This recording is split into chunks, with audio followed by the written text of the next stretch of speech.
오늘 본문 말씀을 한번 읽어보시겠습니다. 이사야서 43장 19절 말씀 시작. 보라, 내가 새 일을 행하리니 이제 나타낼 것이라. 너희가 그것을 알지 못하겠느냐? 반드시 내가 광야에 길을, 사막에 강을 내리니. 아멘. 오늘 저는 보라, 내가 새 일을 행하리라 라는 제목으로 은혜를 나누고 싶습니다. 그러기 전에 먼저 서로 인사 한번 나누실까요? 예, 당신은 하나님께 복받을 자이십니다. 한번 인사하실까요? 네.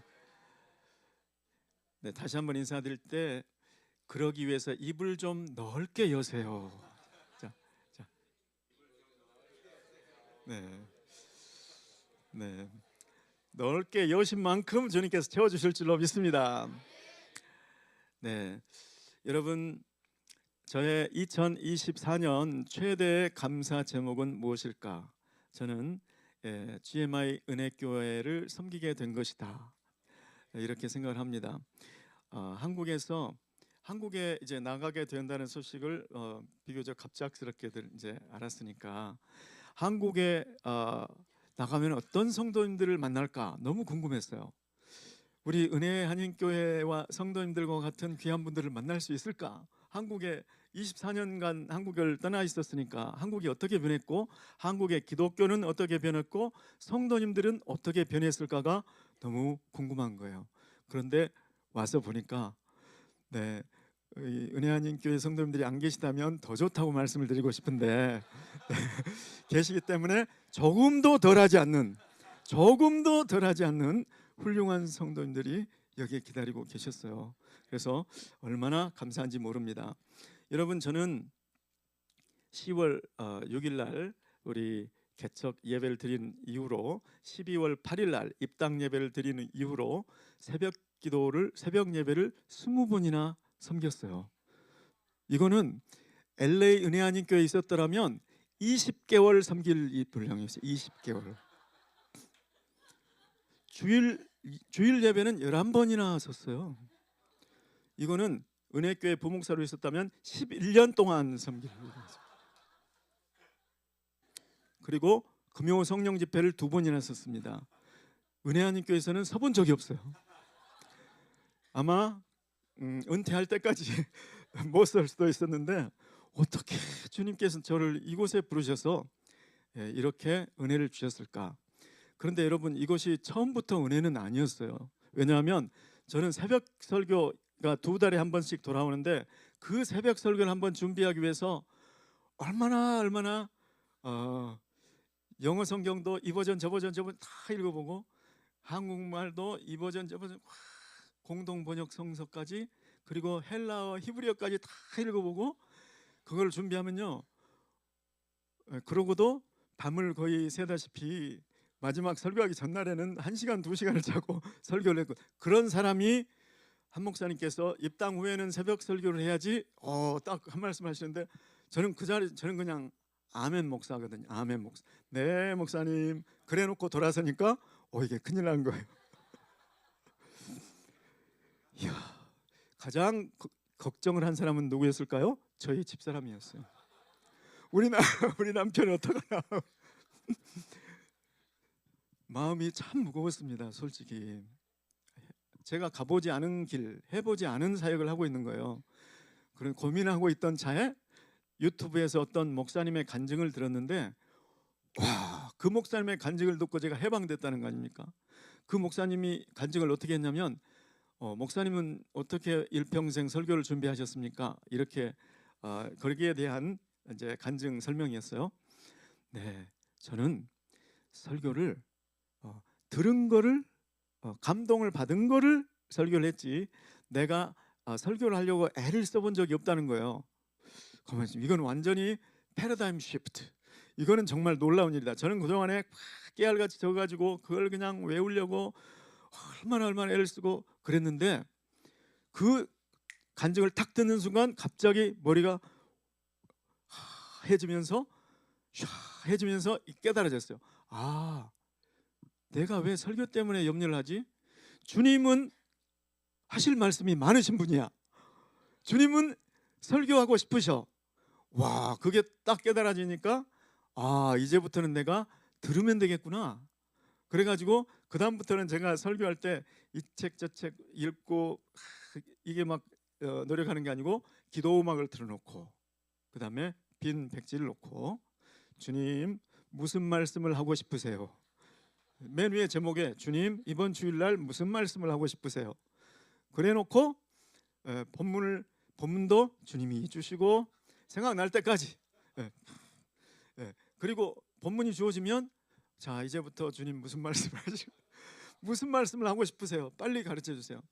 그러면요, 지금까지 새벽 설교 20번 했잖아요. 지금까지 다 그렇게 한 거라니까요. 그러니까 밤 11시가 됐는데 그게 감동이 안 왔잖아요. 주님 저 잡니다. 내일 아침에 주신다는 뜻이죠? 네, 알겠습니다. 저희 집사람은 불안해가지고 그 모습을 보고 얼마나 불안하겠어요. 근데 다음날 아침에 일어나서 또 샤워를 하는데, 샤워를 하는 5분 안에 샤, 와, 우리 주님은 정말 좋으십니다. 그래서 지금 시간을 보니까 오늘 감동받은 대로 할 것 같으면 12시를 넘길 것 같은데, 네, 적당히 줄여보도록 애를 쓰도록 하겠습니다. 그래서 설교는 주님께 받아서 딜리버리 하는 것이다. 제 정의가 바뀌니까 삶이 너무 편해졌어요. 너무 부담이 없어요. 설교야 와라. 주님은 하고 싶은 말씀이 많으시다. 오늘 본문 말씀해 보시면 보라 내가 새 일을 행하리니 이제 나타낼 것이라 너희가 그것을 알지 못하겠느냐. 여러분, 새 일이라고 하면 반대로 무슨 일이 있었다는 거예요? 예전 일, 이전 일, 옛적 일, 이전 일, 이게 있었다는 거죠. 이스라엘 역사상에 일 그러면 뭐를 떠올리느냐? 이스라엘 사람들은 첫 번째로 떠올리는 게 출애굽. 예, 그 이전 일을 잊어버리라는 거예요. 그 이전 일보다도 더 내가 놀라운 일을 행하겠다, 지금 이런 얘기예요. 이사야 시대로부터 약 150여 년을 내다보고 그 후에 있을 지금 이야기를 지금 하시는 거예요. 예, 바벨론 포로에서 귀환하는 그 말씀을 지금 하고 계신 거예요. 그 사건은 출애굽보다도 더 놀라운 사건이 될 것이다. 출애굽에는 한 모세라는 사람을 지도자를 보내서 그 손길을 통해서 이렇게 출애굽 시켰는데, 여러분, 바벨론 포로의 귀환은 모세를 보냈나요? 유대인 누구를 보냈나요? 아무도 안 보냈어요. 누가 일어났죠? 고레스. 이방 페르시아의 왕 고레스의 마음을 감동시키셔서 그렇게 해서, 네, 이집트에서는 너희가 가서 물건을 구해라고 했잖아요. 쓸 거 뭐 금도 구하고 폐물도 구하고 구해라 그랬잖아요. 그런데 고레스는 조서를 내릴 때 이것저것 저것 다 보내라 이렇게 쿨하게, 예, 그 이집트 출애굽 때처럼 일일이 집안 이게 찾아다니지 않고 쿨하게 하나님께서 한 방에 해결해 주셨습니다. 자, 그런데 오늘 내가 새 일을 행하리라 그러면 하나님께서 우리에게 원하시는 것은, 오늘 우리에게도 우리의 개인 삶에도 우리의 개인 사역에도 우리 교회의 역사에도 교회의 사역에도 주님은 새 일을 행하기를 원하십니다. 새 일을 주세요. 자, 그런데 그 원리를 알아야 된다는 것이죠. 어떻게 새 일이 이루어지는지 그 원리를 알아야 된다 이겁니다. 자, 그래서 저는 그 일 중에 귀환과 관련된 일 중에 귀환 후에 수룹바벨 성전을 재건하라. 고레스 왕의 칙령이 내린 것은, 하늘의 하나님께서 내 마음을 감동시키사 성전을 건축하라 하셨나니 유다 사람들은 올라가라 이렇게 칙령이 내렸어요. 그러니까 성전을 건축하라는 감동을 고레스가 받았고, 그것 때문에 자, 유다 사람들 올라갈 사람들 다 올라가라, 이거 다 준다, 이렇게 올려 보냈던 것입니다. 자, 그러니까 바벨론 포로 귀환도 중요하지만 성전을 재건한다, 성전을 건축한다, 이것이 하나님께서 귀환한 포로 귀환 후에 머무르실, 그 이름을 두실 그 성전을 건축한다, 이것이 정말 핵심 프로젝트였죠.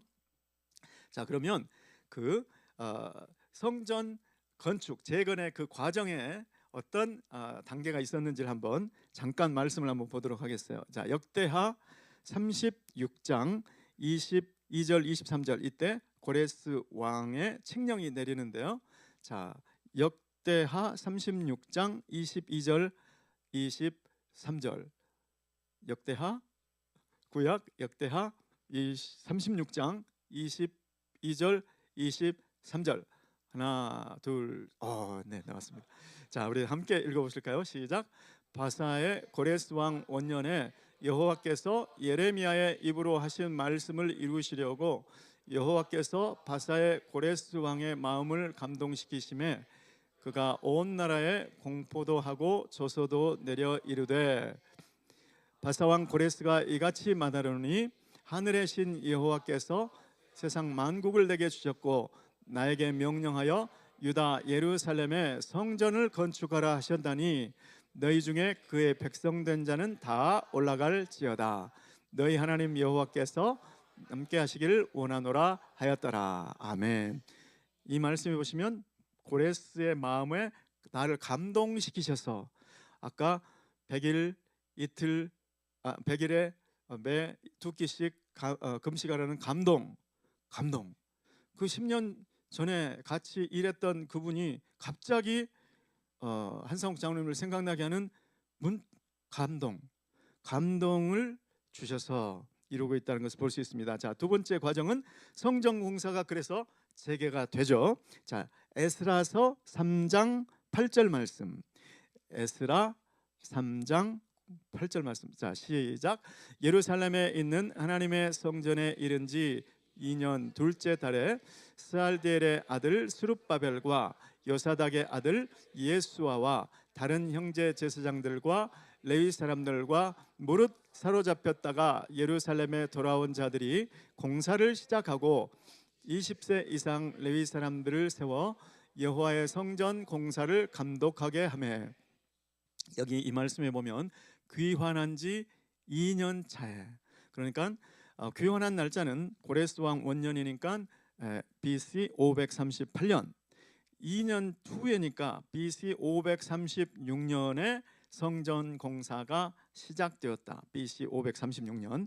자, 공사가 시작됐는데 주변의 방해로 공사가 중단되는 과정이 있잖아요. 에스라서 4장 24절 말씀.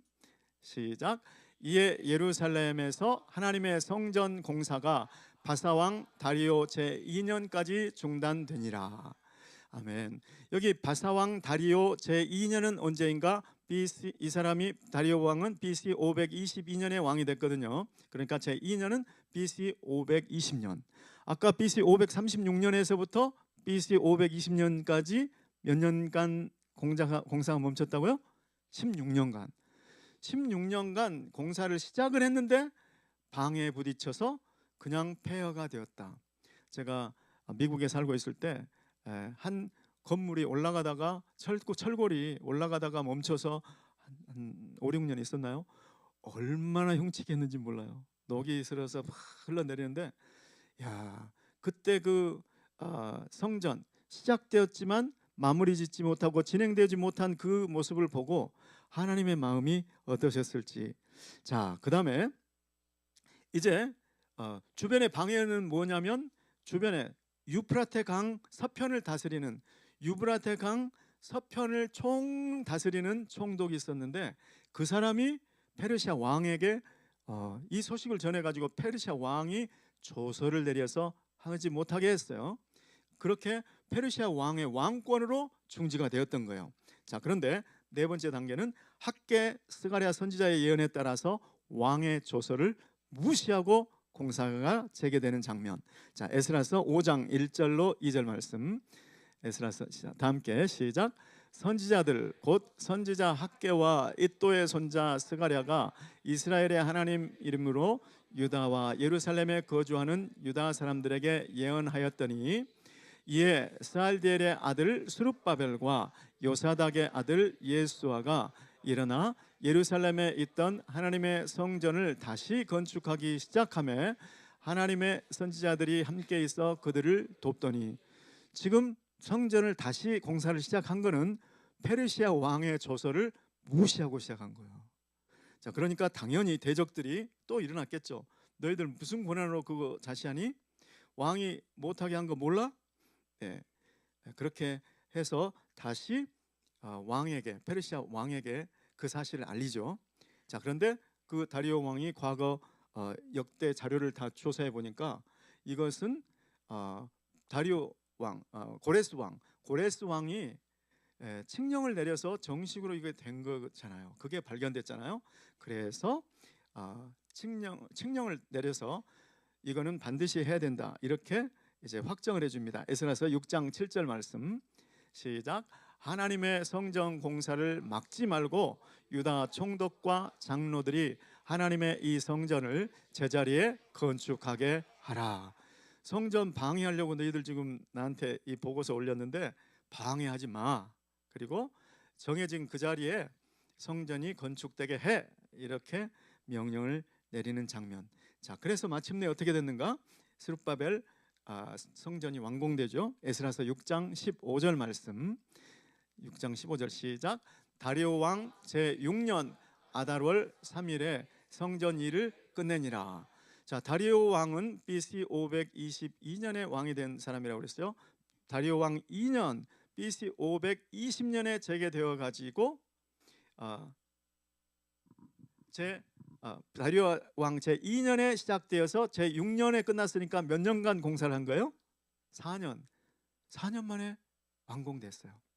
여러분, 이거는 그냥 일의 흐름을, 일이 이렇게 진행됐다는 것을 가르쳐 주는 거고, 자, 그러면 구체적으로 이 이면에 하나님께서 이렇게 일을 시작하실 때까지 명령을 내리시고 그 일이 이루어지는 과정 속에서 하나님이 어떻게 하시는가를 알아야 우리가 2025년도에 하나님께서 우리 개인적인 삶에, 또 우리 가정에, 우리 교회에 하나님께서 일을 주실 때 어떻게 일이 되어 가는지, 그거를 따라서 하나님과 동행할 수가 있는 것이죠. 자, 그래서 좀 더 구체적으로 어디에 나와 있는가? 에스라에서는 흐름만 나와 있고 학개서에 나와 있어요. 학개서. 자, 우리 학개서 1장 1절 말씀을 한번 읽어보시겠습니다. 1장 1절과 2절 말씀 시작. 다리오 왕 제2년 여섯째 달 곧 그 달 초하루에 여호와의 말씀이 말미암아 스알델의 아들 유다 총독 스룹바벨과 여호사닥의 아들 대제사장 여호수아에게 임하니라. 이르시되 만군의 여호와가 이같이 말하여 이르노라. 이 백성이 말하기를 여호와의 전을 건축할 시기가 이르지 아니하였다 하느니라. 지금 선지자 학개에게 하나님의 말씀이 임했어요. 그런데 그 말은 학개 들으라고 한 게 아니고 총독, 유다의 총독 스룹바벨, 그리고 제사장 여호수아 이 두 사람에게 들으라고 하는 말씀이 선지자 학개에게 임했어요. 근데 그 내용이 뭐냐? 어찌하여 이 백성들이 아직 전을 건축할 시기가 이르지 아니하였다고 하느냐? 총독으로, 아무리 타이틀이 총독이지만, 아무리 제사장이지만 백성들의 여론을 무시하고 일을 이끌어가기가 힘들지. 백성들 눈치 보고 있지. 그런데 나도 백성들 여론 안다. 그 백성들의 여론은 지금 성전 건축할 시기가 되지 않았다고 백성들이 지금 다들 그러고 있다. 백성들의 장로, 백성들의 여러 사람들이 다 지금 그렇게 생각을 하고 있다는 거예요. 자, 그런데 여러분, 이게 지금 잘 생각해 보면 말이 안 되는 얘기죠. 왜냐하면 고레스에게 감동을 주셔서 올라갈 때 무엇 때문에 감동을 주셨다고 했나요? 성전을 건축하라. 여호와의 성전을 건축하라. 그걸 위해서 올라가라. 이렇게 했는데 지금 총독 유프라테 서편에 있는 그 주변 사람들, 이방인들, 그 총독의 보고를 받고 페르시아 왕이 내린 조서, 공사하지 마라, 그것만 듣고 하나님의 명령은 전 건축하라, 이 세상 왕의 명령은 공사 중지해라. 그래서 그 어떻게 우리가 왕의 명령을 거역할 수가 있겠습니까? 또 바벨론의 포로로 끌려간 해가 BC 586년. BC 586년. 그런데 예레미야 선지자를 통해서 주실 때 70년간 이 땅이 황무하리라고 했으니까 그러면 586년에서 70년이면 516년이잖아요. 516년 아직 6년이나 남았잖아요. 아직 70년 안 찼잖아요. 이렇게 생각을 했다는 것이죠. 그렇지만 실은 따져보면 바벨론의 포로로 끌려갔을 때가 1차, 2차, 3차 포로가 있었잖아요. 맨 첫 번째 끌려갔던 포로는 BC 609년에 끌려갔었잖아요. 그렇잖아요. 그러니까 이미 70년이 된 거예요. 그런데 백성들이 아직 때가 안 됐잖아요. 이런 이야기를 하는 건 뭡니까? 불편하다 이거죠. 네. 그 일을 하고 싶지 않다는 거죠. 그런데 하고 싶지 않다고 적극적으로 말하는 사람들을 이끌고 해보자고 하는 건 정말 쉬운 일이 아닙니다. 그래서 하나님께서 학개 선지자를 통해서 직접 말씀하시는 거죠. 하나님이 이렇게 하나님의 일이 지지부진하고 하나님의 때에 일이 진행되지 않을 때 하나님께서 개입하세요. 예. 저는 우리 대한민국에도 하나님이 반드시 개입하실 거라고 믿습니다. 이 나라는 우리 힘으로 이루어진 나라가 아니에요. 처음부터 이 나라의 건국부터가 하나님의 은혜였어요. 하나님의 보호하심이 있었기 때문에 건국될 수가 있었습니다. 그때 그 혼란상은 지금보다도 더 혼란한 상황이었어요. 그런데 어떻게 그때 대한민국이 설 수 있었나? 이것은 찬송가를 갖다가 애국가로 국가로 부를 만큼의 하나님의 섭리였다. 이것이 인정되니까 찬송가를 국가로 부른 겁니다. 자, 아무튼 하나님의 방법으로 하나님의 때에 하나님은 개입하십니다. 자, 그런데 여기서 보시면 그 책망이 주어지고 그 책망이 주어진 때가 언제라고요? 6월 1일. 6월 1일. 자, 그런데 그 6월 1일 그 책망이 주어지고 나서 그러면 언제 모여서 그 공사를 재개하느냐? 학개서 1장 14절. 학개서 1장 14절 말씀 시작. 여호와께서 스알델의 아들 유다 총독 스룹바벨의 마음과 여호사닥의 아들 대제사장 여호수아의 마음과 남은 모든 백성의 마음을 감동시키심에 그들이 와서 만군의 여호와 그들의 하나님의 전 공사를 하였으니. 자, 이게 말이 되냐? 아직 하나님의 전을 건축할 때가 이르지 않아서 안 한다고 이게 말이 되냐? 너희들은 하나님의 전은 지금 저렇게 폐허가 되어 있는데 너희들은 판벽한 집에 고급 장식을 해놓은 집에 사는 것이 이게 말이 되냐? 이렇게 강하게 학개 선지자를 통해서 꾸짖습니다. 그러고 나니까 이제 백성들이 모였어요. 그런데 백성들의 모인 그 모습을 지금 14절 다시 한번 띄워놓으시면 하나님께서 여호와께서 총독 스룹바벨의 마음을 감동시키셨다. 여호와께서 제사장 여호수아의 마음을 감동시키셨다. 그리고 여호와께서 남은 모든 백성들의 마음도 감동시키셨다. 그랬더니 감동을 시켰더니 막 회집어 놓는 거죠. 막 이렇게 가만히 있지 못하게 부담이 되고 그걸 해야 될 거, 그걸 가장 먼저 해야 될 것 같아. 이런 마음이 막 들고 소원이 생기는 거죠. 가만히 있지 못하고 다 한 마음으로 모여들어서 하나님의 전 공사를 시작했다. 책망이 떨어진 그날은 6월 1일. 그 다음에 감동을 받고 와서 공사를 시작한 것은 6월 24일. 6월 24일 그러니까 24일이 지난 24일 만에 그렇게 한 거죠. 그런데 여러분 한번 생각해 보세요. 6월 달은 엘룰월. 이스라엘에서는 농한기가 아니에요. 일이 바쁜 시절이에요. 그때 하나님께서 감동시켜 주니까 농번기철에 자기 일도 많은데 지금 다들 모여든 거죠. GMI 은혜교회 봉사하시는 분들 보면 저는 참 감동이 됩니다. 그런데 그분들이 일이 없어서인가? 일이 있고 바쁘신 분들이 일 끝나고 밤에 오셔서 그렇게 하는 분들을 제가 봤습니다. 하나님의 일은 하나님의 일은 누구의 감동으로 시작된다?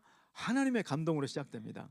하나님의 감동을 받은 사람들은 자기의 여건에, 자기 일에 자기 일도 충실히 할 뿐만 아니라 그 외에 이렇게 더 열심히 한다는 것이죠.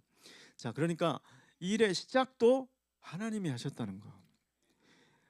그 일에 감동을 받고 그냥 도구가 되었다는 것. 그래서 모든 일은 하나님께서 하신 것이 맞습니다. 우리 본교회에 비전센터 건축 마치고서 큰 플랜카드를 붙였는데요. 거기에도 하나님께서 하셨습니다, 이걸 붙여놓으셨어요. 근데 우리의 모든 일들이 다 원리가 이렇습니다. 그러니까 2025년도에 하나님께서 나에게 주실 일, 그것은 감동으로 시작된다는 거. 아까 우리 한상욱 장로님 100일을 하루에 2끼씩 금식하라는 그 감동, 그 다음에 갑자기 강사를 해보라는 그 감동, 그리고 그 동부그룹의 계열사에 있었던 그분은 그 한상욱 10년 전에 같이 일했던 그분한테 그분이 어떻게 됐지? 전하고 싶은 그 감동으로 일은 시작되는 것입니다. 자, 그러니까 한상욱 장로님이 강사가 되어보라, 이 감동이 그냥 기도하기 전부터 왔으면 얼마나 좋겠어요. 자, 그런데 우리 많은 이 세상 잡음들, 내 육체의 소리, 이런 것들 때문에 하나님의 음성을 주셔도 못 듣는 거죠. 그러니까 우리가 하나님의 감동을 받기에 가장 좋은 길은 기도하는 것인 줄 믿습니다. 특별히 금식기도. 내 마음이 컬컬하고 텁텁하고 나 요즘에 살 맛을 잘 못 느끼겠다. 가장 먼저 할 일은 주님 앞에 나가는 것이고 기도하는 것이고 기도에 무릎으로 나가는 것이고 더 좋은 것은 금식하는 것입니다. 금식하며 하나님 앞에 물을 때 하나님께서 구체적으로 응답하실 줄 믿습니다. 여러분, 제가 제 시간을 보면서 하고 있어요. 네, 감동 준 거를 적어온 거는 굉장히 많은데 오늘 그걸 다 했다가는 카운트다운을 제가 못할 것 같아요. 여러분, 하나님께서 2025년도에 반드시 새 일을 행하실 것입니다. 내 삶에, 우리 가정에, 우리 가정교회, 우리 교회, 또 그리고 선교지에, 우리 나라에 하나님께서 반드시 새 일을 행하실 것입니다. 저는 미국에서 한국 나올 때 기도하는, 새벽 기도하는데 내가 한국에 새 일을 행하리라. 네, 저는 그 감동을 받고 나왔거든요. 그러니까 하나님이 많이 기대가 됩니다. 그러니까 제가 진짜로 하나님께서 새 일을 행하는 것을 보려면 제가 기도의 무릎, 기도를 쌓을 때 주님께서 이제 그것을 구체적으로 보여주실 줄 믿습니다. 주님이 새 일을 행하신다는 뜻은 지금까지 우리는 많이 하나님을 체험했어요. 그런데 그것이 생각나지 않을 정도의 새 일, 우리는 이미 은혜를 많이 체험했어요. 그런데 그 은혜가 생각나지 않을 정도의 은혜, 이거를 새 은혜, 새 일이라고 하는 거예요. 이전에 상상을 못 해봤던 새로운 역사가 일어난다는 것이죠. 자, 그런데 이거는 어디에서부터 시작되느냐? 감동에서부터 시작된다는 것입니다. 자, 그래서 우리 2025년도는 그래서 무슨 싸움이냐? 감동 싸움이에요. 감동 싸움. 자, 한번 따라해서 보시죠. 감동 싸움. 감동을 받느냐 못 받느냐. 분명히 하나님은 말씀하시는데 그거를 감동을 받느냐 못 받느냐. 이게 내 삶을, 내 사역의 질을, 우리 가정을 좌우지우지하는 거예요. 오늘 읽은 말씀 중에서 감동이란 단어가 여러 번 나왔죠. 첫 번째는 이방 왕 고레스의 마음을 감동시켰다. 하나님이 예레미야를 통해서 선포한 그 말씀을 이루시려고 고레스의 마음을 감동시키심에, 하나님은 하나님의 말씀을 이루실 때, 하나님의 뜻을 이루실 때 반드시 주시는 게 있는데 감동이다.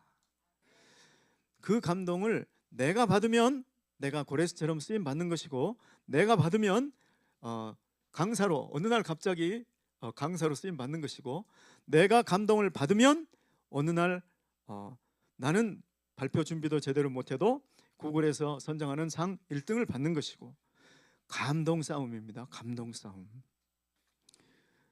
스룹바벨 성전도 하나님께서 학계 선지자에게 말씀을 주셨지만 감동을 누구한테 말씀을 탁 던지시고 그 말씀을 이루시는 방법은 관계자들에게 감동을 던지신다. 스룹바벨 총독에게 감동을 던지시고, 그 다음에 제사장 여호수아에게 감동을 던지시고, 그 다음에 실제로 그 일을 할 남은 백성들의 마음을 다 감동시키시매. 하나님의 일은 말씀이 던져집니다. 그 다음에 감동이 더해집니다. 내가 하나님의 말씀을 이루는 그 역사에 쓰임받고 싶으면 나는 감동을 놓치면 안 됩니다. 세 번째로, 그래서 감동받기 위해서 기도하자는 말씀 드린 거예요. 자, 세 번째로, 하나님의 그 감동이 언제 왔냐? 엘룰월, 여섯째 달 농번기에 온다는 거예요. 농번기에. 내가 우리 농사만 아니었다면 내가 저 감동에 순종했을 텐데, 이렇게 할 수 있는 유혹이 있는 농번기철에 왜 하필이면 그때 감동이 오냐는 거예요. 여러분, 저는 새벽 기도를 오랫동안 잃어버렸어요. 왜냐? UCLA의 직장 출근 시간이 아침 버스 그 통근 차량 출발하는 시간이 6시니까 집에서 5시 30분에 나가야 되니까, 그리고 가면 이제 일 시작이니까, 그래서 한 10여 년 가까이를 새벽 기도 시간을, 새벽 예배를 못 드리고 그냥 그렇게 지나간 거예요. 자, 그런데 언제 그러면 새벽 기도를 다시 회복했는가? 탈봇 신학교 다닐 때 기말고사 시즌에, 그때 그 새벽 기도에 감동이 왔는데 가만히 생각해 보니까 이게 잘못된 감동이 아니고 진짜 감동인 거예요. 왜냐하면 가장 바쁠 때 새벽 기도를 시작하면 내가 바빠서 새벽 기도 못 한다는 얘기가 안 나오잖아요. 그렇잖아요. 내가 기말고사 시즌에 공부를, 새벽 기도를 안 하고 밤에 조금 더 공부를 하면 점수를 조금 더 높이는 효과는 있을 거예요. 그런데 내가 점수를 조금 높이는 것이 중요한가? 아니면 새벽에 도우시는 주님을 만나는 것이 더 가치 있는 것인가? 그거를 하나님께서 저한테 묻고 계신 거였어요. 그래서 저는 그때 새벽 기도를 선택했어요. 그리고 점수를 조금 못 받았어요. 그래도 지금 하나도 아깝지 않아요. 나는 그때 너무 선택을 잘한 거예요. 여러분, 새벽 기도는 언제 시작해야 되느냐? 새벽 기도의 베스트 타임은 언제냐? 새벽 예배 아직 발걸음을 떼지 못하신 분들 잘 들어보시기 바랍니다. 가장 바쁘고 힘들 때, 그때 시작해야 내가 무슨 바쁜 일이 있고 힘든 일이 있어도 내가 계속할 수가 있는 거예요. 여러분, 저금을 시작할 수 있는 가장 좋은 시간은 언제일까요? 가장 쪼들릴 때. 그때 악착같이 돈을 저축을 해봐야 내가 조금 여유가 있어도, 다른 쓸데가 있어도 그때를 생각해서 계속 가는 거예요. 자, 그러면 그레이스 타임 어디 갔나? 그레이스 타임을 시작할 수 있는 가장 좋은 베스트 타임은 언제일까요? 그레이스 타임이에요. 하나님의 은혜가 아직 있을 때, 하나님이 아직도 그레이스 타임을 내가 볼까 말까 이런 선택할 수 있는 한가로운 여유가 있는 그런 삶이 있을 때, 내가 이미 공부에 빠져가지고 내가 그때 그레이스 타임을 할 걸 이 시기 말고, 그거는 그레이스 피리어드가 아니에요. 지금 내가 지금 그레이스 타임을 좀 해야 되는데, 한기용 담임 목사님이 무료로까지 주셨는데 이때가 지금 그레이스 피리어드인 거예요. 그때 결정하셔야 돼. 그래서 매일매일 하나님의 인도함을 받지 않으면서 어떻게 어느 날 갑자기 하나님의 인도를 받겠냐고요. 나는 그거 이해할 수 없어요. 그런 말 제 앞에서는 하지 마세요. 그레이스 타임 안 하시는데 그레이스 타임 하겠다고 결심하시는 분 손 한번 들어보세요. 아, 할렐루야, 할렐루야. 네, 오늘 제 설교는 성공입니다. 네, 결단으로 이어져야 성공이지. 아무리 듣기 좋은 설교도 내 삶에 변화를 주지 못하면 좋은 설교가 아닙니다. 자, 그러면 선교는 언제 시작하는 게 베스트 타임일까요? 농한기에? 내 할 일 없을 때? 은퇴하고 났을 때? 감동 주셨을 때. 여기 네. 자, 그러면 이제 적당히 여기까지 하고 자, 지금 우리 한번 통성으로 한번 기도했으면 좋겠어요. 통성으로 기도하실 때 와, 하나님 그동안에 저한테 주셨던 그 많은 감동들을 저는 놓쳤습니다. 내가 바쁘다는 핑계, 내게 꼭 맡겨진 그 역할 안 하면 큰일 날 것 같은 그 생각, 그런 것들 때문에 감동을 놓칠 때가 너무나 많았습니다.